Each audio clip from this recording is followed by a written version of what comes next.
Assalamualaikum warahmatullahi wabarakatuh. Nama saya Handoko Sukmawijaya, NIM 1052000123 dari Prodi Ilmu Pemerintahan Fakultas Syariah. Saya di sini akan menjawab soal ujian akhir semester mata kuliah Administrasi Negara. Soal pertama yaitu jelaskan paradigma administrasi negara. Jawab, paradigma administrasi negara merupakan suatu teori dasar atau ontologi administrasi negara dengan cara pandang yang relatif fundamental dan nilai-nilai kebenaran, konsep, dan metodologi secara pendekatan-pendekatan yang dipergunakan. Nomor 2. Mengapa ilmu administrasi negara perlu dipelajari? Jelaskan disertai contohnya. Karena ilmu administrasi mencakup banyak hal mengenai database suatu organisasi atau perusahaan, penyampaian dan pengolahan database dengan terstruktur dan rapi, perlu dipelajari dari buku-buku atau dari orang yang sudah berpengalaman. Contohnya seperti misalnya bila kita menjadi seorang yang memegang arsip murid sekolah, penyimpanan formulir dan data lainnya harus dibuat terstruktur supaya tidak tercecer dan mudah untuk mencarinya dengan penomoran atau cara lainnya.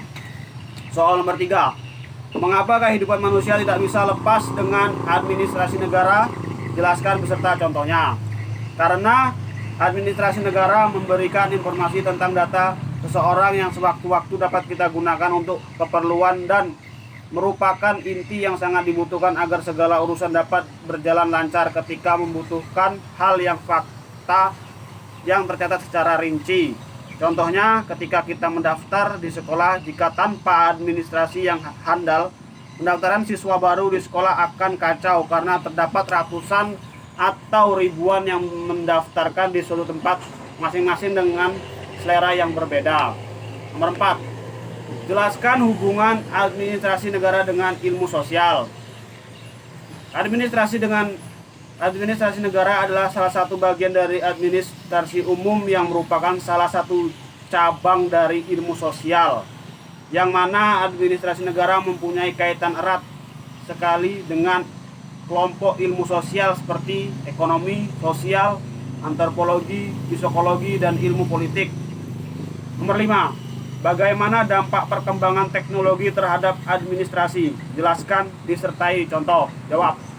Seiring dengan perkembangan teknologi dan informasi, pemerintah telah mengembangkan konsep pemerintahan digital, yakni penyelenggaraan pemerintah berbasis elektronik atau yang dikenal dengan elektronik pemerintah. Istilah ini diberikan kepada suatu pemerintah yang mengadopsi teknologi yang berbasis internet yang dapat melengkapi dan meningkatkan program dan pelayanannya. Contohnya penerimaan calon pegawai negeri sipil secara online. Ini proses rekrutmen menjadi lebih terbuka dan transparan. Terima kasih. Akhiri, wassalamualaikum warahmatullahi wabarakatuh.